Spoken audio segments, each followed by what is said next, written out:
Muito bem, estamos de volta aqui no estúdio Connect Cop, 14ª edição do Concred aqui em Olinda, região metropolitana do Recife, em Pernambuco, evento híbrido, 3.000 pessoas circulando por aqui, evento bombando, milhares em casa como você, na sua casa, no seu escritório, acompanhando. Nos intervalos das plenárias, sempre te vem com novas entrevistas exclusivas aqui do nosso estúdio. Tenho o prazer de receber o Thiago Schmidt, presidente da Sicredi Pioneira, a primeira cooperativa, é isso, Thiago? Bom dia, seja bem-vindo.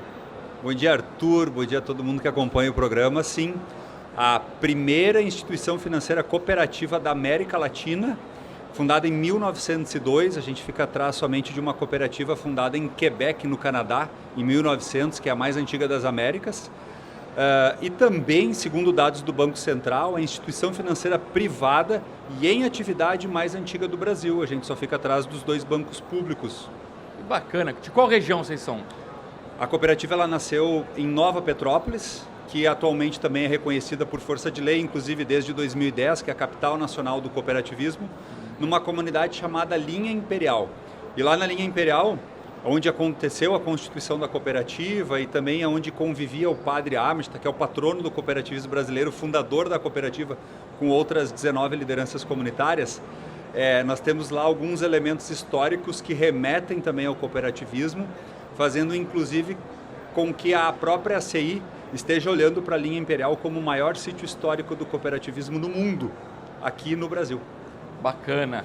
Quero começar o nosso papo, Thiago, falando um pouquinho do Nordeste. A gente está com o evento aqui no Recife, os holofotes estão voltados para a região e a gente tem um desafio enorme de trazer todo o sucesso que começou lá no sul do país aqui para o Nordeste.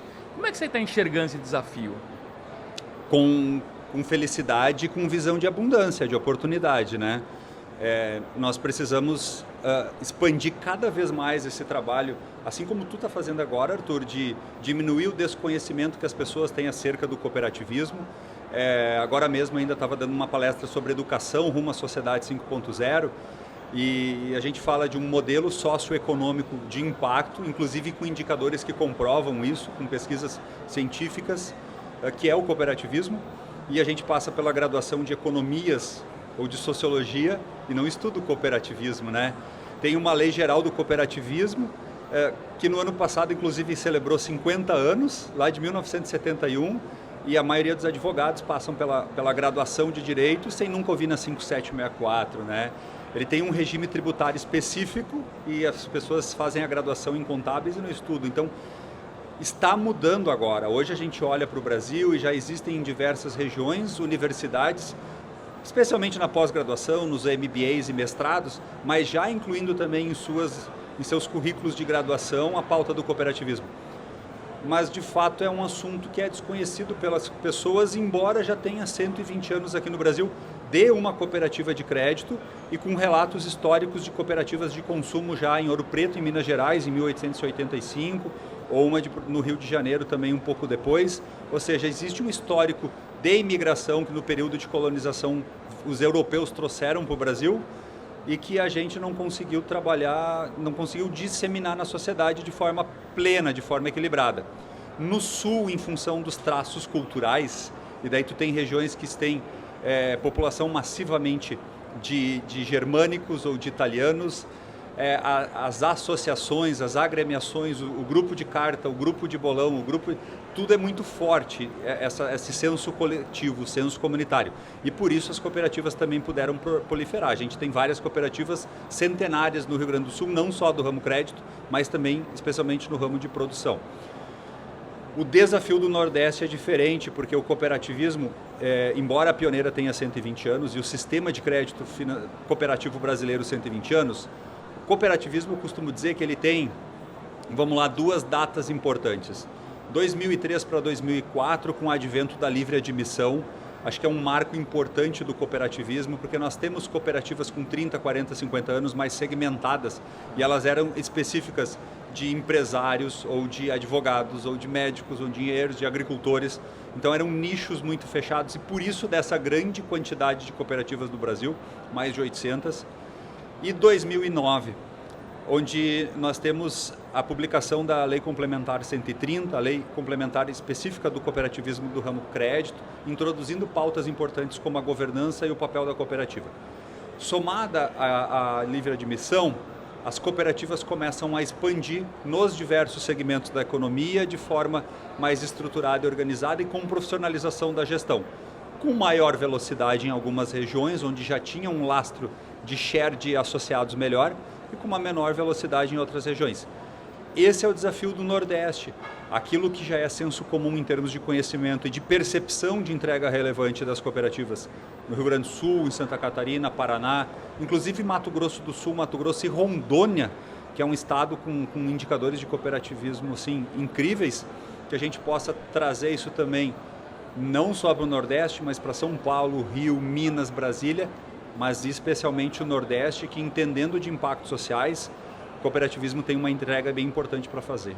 Interessante, Thiago, você falar de desconhecimento, porque imagina o seguinte, se eu desconheço algo, eu desconfio, eu tenho medo, eu tenho um pé atrás, né? E aí você tem um sistema bancário já consolidado, com marcas famosas, o caminho natural das pessoas é ir para lá. Então, quer dizer, quebrar essa barreira do conhecimento é fundamental para que as pessoas experimentem algo que a gente sabe que qualquer pessoa que fizer conta, tiver o mínimo de educação financeira, vai perceber as vantagens do cooperativismo financeiro em relação ao restante.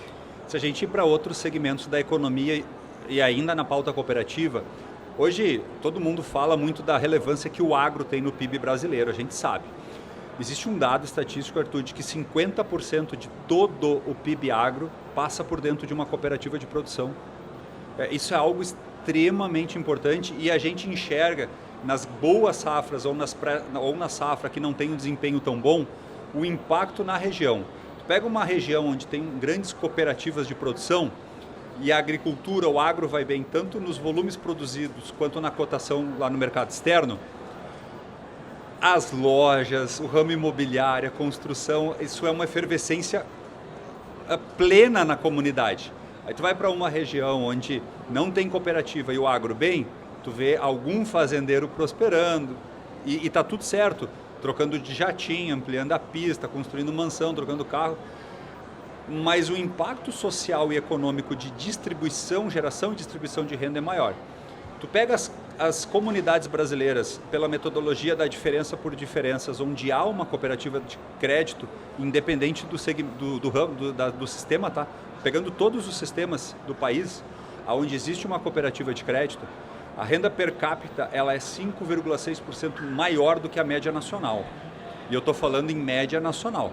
Quando a gente vai para regiões onde os sistemas cooperativos já têm 40%, 50% de share, a média, o incremento, ele chega a ser 20% maior. E não é só em economia.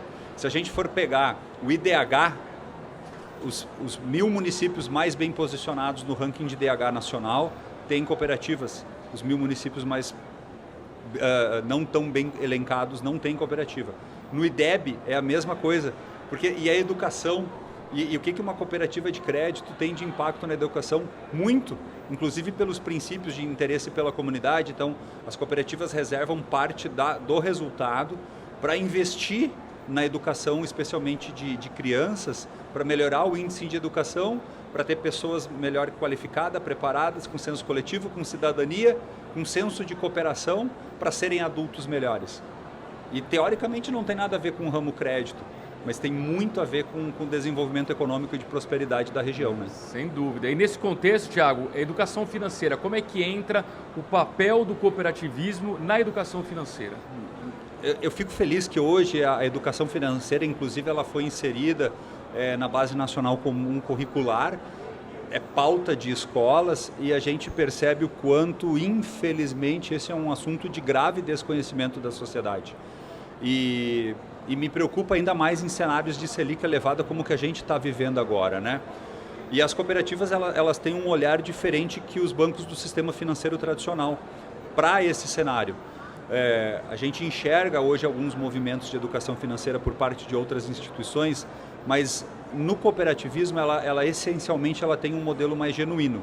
Por exemplo, a gente sabe que o grande negócio dos bancos é crédito.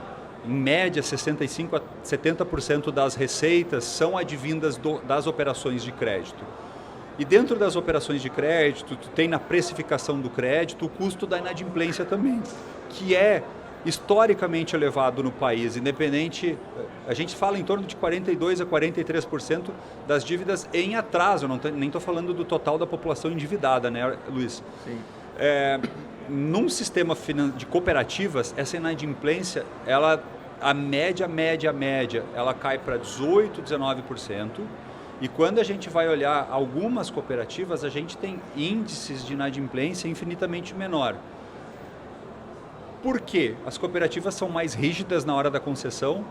E a resposta é não. Elas não são. Na verdade, elas têm uma rigidez menor, mas elas possuem uma proximidade maior com o associado e conhecem melhor as pessoas com quem elas estão operando o crédito. E normalmente, associados que têm o crédito negado numa consulta num sistema financeiro tradicional, por capacidade de pagamento, por possibilidade de algum instrumento de garantia não viabilizado, as cooperativas costumam confiar mais nos seus associados e mesmo assim tem tem um índice de inadimplência menor. Qual é a diferença? Por que a gente chega nesses indicadores? Eu acho que muito é pelos movimentos a gente olha para a operação de crédito não como fim, mas como meio para que o associado possa desenvolver a sua atividade econômica, que na verdade é a vida real, que gere prosperidade para ele, que gere capacidade de pagamento, e ali na frente ele vai olhar para a cooperativa como muitas vezes aquela organização que soube valorizar o trabalho dele, que atendeu, ele tinha a competência, mas não tinha oportunidade. Que até assessorou, né? A gente costuma ter no Brasil, e nós temos aqui o Sebrae participando do evento, né? E eu acho que o Sebrae ele é um parceiro muito importante das cooperativas nesse sentido, porque o Sebrae ele também trabalha com braços importantes para desenvolver o empreendedorismo, e um dos braços é o crédito. E algo que eu costumo dizer, as empresas não ficam sem crédito por falta de dinheiro. Esqueça isso, Arthur. Luiz, tu sabes que recursos disponíveis há. Muitas vezes o que acontece é que quando a gente vai olhar uma empresa, especialmente um microempreendedor individual ou empresas de médio ou pequeno porte, alguns indicadores trazem que 50% das contas do CNPJ são pagos com cartão de crédito da pessoa física. Olha o nível de educação financeira que o brasileiro tem num CNPJ, tu imagina na pessoa física, né? Aí o que a gente faz? A gente coloca como condicionadores do crédito a gestão do negócio, assessoria empresarial, mapa de localização de custos, diagnóstico de mercado, porque muitas vezes o brasileiro, ele é bom em fazer a comida, ele cozinha maravilhosa bem, ou ele toca muito bem, ou ele escreve muito bem, ou ele tem alguma habilidade profissional que é o ganha-pão deles, mas a gestão financeira passa longe. E uma empresa não vai prosperar sem a gestão financeira. Então a gente traz essa consciência para essas pessoas, a fim de que elas evidentemente façam operações que a gente chama não de risco, não de custeio, mas de investimento. Que elas olhem para o negócio dela e digam assim para a gente, cooperativa, nós precisamos de dinheiro para revitalizar a fachada, para comprar um caminhão, para ampliar a frota, para contratar vendedor, para treinar os colaboradores, para fazer um programa de capacitação dos clientes, para revitalizar a marca, para criar um instrumento de e-commerce, ou seja, para trazer mais prosperidade ainda para o negócio deles. E não é aquele dinheiro que eu estou com minhas dívidas em atraso e eu preciso de mais dinheiro para botar minhas dívidas. Isso não vai terminar bem, a gente sabe que não. Então as cooperativas têm muito esse olhar. O dinheiro tem, mas a gente quer te ajudar a crescer. Perfeito. Thiago, para a gente concluir, todo convidado aqui no estúdio participa da nossa nuvem de palavras, com 3 palavras que definem o que é para você cooperativismo financeiro. Quais são as 3 palavras e o porquê de cada uma delas? Então tá, vamos colocar 2 e deixar uma para depois, porque as 2 elas têm relação. As 2 primeiras palavras que eu escolhi, Luiz Arthur, é trabalho e educação. Muitas pessoas já viram um símbolo muito conhecido do cooperativismo, que são os 2 pinheiros. Os 2 pinheirinhos, eles representam a dimensão econômica e social do empreendimento cooperativo. A primeira cooperativa no mundo que nasce lá na Inglaterra, em Rochdale, em 1844, ela já nasce com uma biblioteca dentro da cooperativa. Era uma cooperativa de consumo que já nasce com uma biblioteca e que fazia grupos de apoio ao alcoolismo, que era um dos maiores desafios da sociedade. A gente está falando numa revolução industrial que tirou muitos empregos, gerou muita pobreza, e o álcool nesse cenário deve ter sido mais devastador ainda.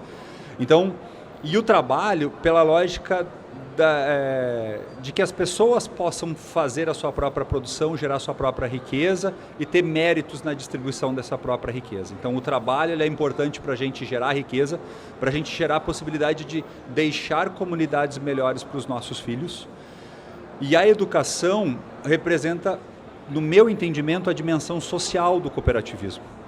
Porque não tem como a gente deixar comunidades melhores para os nossos filhos sem deixar filhos melhores para as nossas comunidades.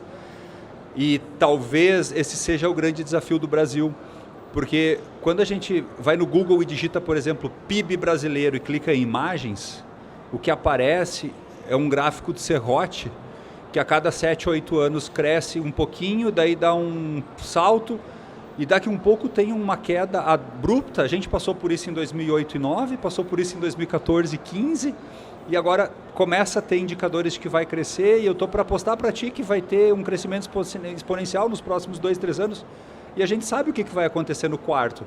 Vai ter uma queda repentina e bruta de novo. Por quê? Porque a nossa economia ela é lastreada somente no capital financeiro e não no capital humano e intelectual. E o cooperativismo ele busca esse equilíbrio entre o dinheiro, os recursos e as pessoas, né? Então, para mim, é isso que representa o cooperativismo. A Sicredi pioneira foi fundada em 1902 justamente para aproximar capital e trabalho. Pessoas que tinham terra para produzir e não tinham dinheiro para comprar ferramenta ou semente, e pessoas que tinham dinheiro em casa e não tinham o que fazer com o dinheiro porque moravam no meio da pobreza. E daí para que serve o dinheiro nessa situação? E a cooperativa ela conseguiu ser um crowdfunding, né? Lá em 1902 era uma startup, era uma fintech, então os colonos colocaram o dinheiro na caixa de economias e empréstimos, quem tinha sobrando colocou ali e emprestou para quem precisava comprar ferramenta ou semente. Ao mesmo tempo foi um hub de conhecimento e troca de conhecimento de técnicas agrícolas e agrárias, e com isso a região começou a produzir e gerar prosperidade. Essa é a terceira palavra. E para mim, cooperativismo é trabalho, educação e prosperidade. Muito bem, Thiago Schmidt, presidente da Sicredi Pioneira. Thiago, foi um prazer recebê-lo aqui. Muito obrigado, espero revê-lo em breve. Eu que agradeço, fico feliz. E nesse ano em que celebramos 120 anos de história de cooperativismo no Brasil, nós montamos um acervo histórico bem diferente do que normalmente a gente enxerga, num texto mais romancista, que trata muito do cooperativismo no mundo, dos contextos do cooperativismo no cenário nacional, mas especialmente na linha Imperial e Nova Petrópolis, e com alguns personagens importantes. Então, Luiz, isso aqui é um presente de coração da Sicredi Pioneira, espero que tu goste. Antes de você entregar para mim, mostra na câmera ali. Mostrando na câmera aqui, né? Fazendo juntos a história da primeira instituição financeira cooperativa da América Latina, do pioneirismo ao século XXI. Obrigado, hein, Thiago. Tem uma dedicatória e que a gente possa manter contato, e assim que quiser visitar Nova Petrópolis, serás muito bem-vindo lá. Que bacana. Ao prezado Luiz Arthur Nogueira, aqui uma das histórias mais incríveis de impacto social e econômico vistas nesse país. E com 120 anos. Feliz ao saber que agora vocês fazem parte dessa história, espero que goste. Thiago Schmidt, 12 de agosto de 2022. Thiago, muito obrigado, foi um enorme prazer. Eu que agradeço. Obrigado a você também pelo carinho da sua audiência. A gente volta a qualquer momento com mais uma entrevista exclusiva aqui, direto do estúdio Connect Coop, no 14º Concred, em Olinda, região metropolitana do Recife. Até já!